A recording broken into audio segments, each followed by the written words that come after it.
哎，中鱼！大家好，昨天晚上下了一场大雨，今天早上水很浑，于是我挖了蚯蚓，就去钓鱼。现在上钩的不知道是什么鱼，拭目以待吧。由于工作的关系，所以我钓鱼只能是早上和晚上2个时间段，每次只能钓1个多钟头。在这小河钓鱼，我喜欢用竹竿来钓。看看哦，原来是一条小草鱼。不管钓上的是什么鱼，今天早上总算不空军了。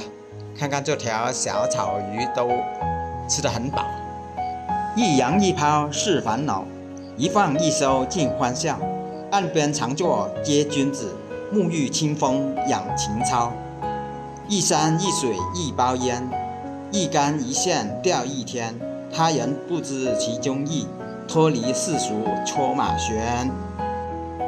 也许这就是钓鱼人的真实写照。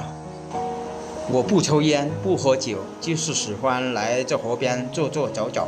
刚才那个钓位钓上了2条鱼，没有鱼了，现在又到这个地方来钓一下。这里有一个小水坝，也是引水到其他鱼塘去养鱼的。要是不下雨，水不浑，白天很难钓到鱼的，只能是晚上才能钓到。这个钓位上的第1条鱼是小白条，鱼竿直实，所以咬钩不是很深。用蚯蚓钓鱼，我喜欢上下晃动，张扎蚯蚓在水里的动感。钓啊钓，等啊等，终于等上了1条鱼。钓鱼人要非常耐心，急性子是钓不到鱼的。现在又上了这条，看看也是小草鱼。这条小草鱼也是1斤多。这小草鱼应该是上游楼板鱼塘里面冲走出来的。本来今天早上我的目标鱼就是3年鱼跟7星鱼的，但是不知道能不能钓到。哇，又上了1条，也是小草鱼。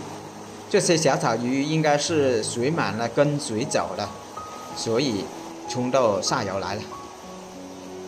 虽然鱼不大，但是也要溜一下，不然的话它会跑掉的。